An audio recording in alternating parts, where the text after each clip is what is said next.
Maraming guro na nagsasabi na kailangan mong baguhin yung mindset mo, from mahirap ang buhay ito, madali lang ang buhay. Pero para sa akin, hindi yun yung sagot. Kasi kung pinipilit mong sabihin na madali lang ang buhay, habang nasa gitna ka ng pagsubok, parang hindi ka nagiging totoo sa sarili mo. Hindi mo kailangan kumbinsihin yung sarili mo na madali ang isang bagay kung hindi naman talaga.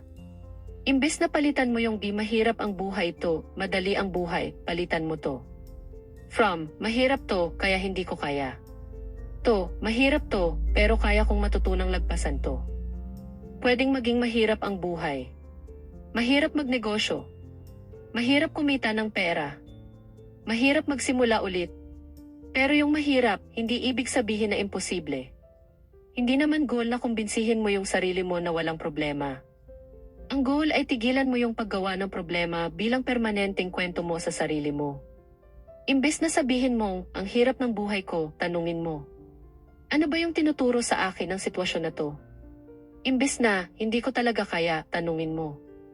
Anong skill, kaalaman, tao, o resource pa ba yung kulang sa akin?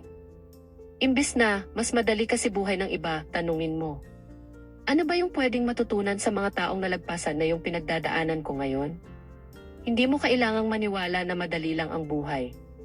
Ang kailangan mong paniwalaan ay kaya mong maging yung tao na kayan harapin kung ano man ang ibigay sa iyo ng buhay. Mas powerful yun. Kasi hindi naman goal na identity yung realidad. Ang goal ay baguhin mo yung relasyon mo sa realidad.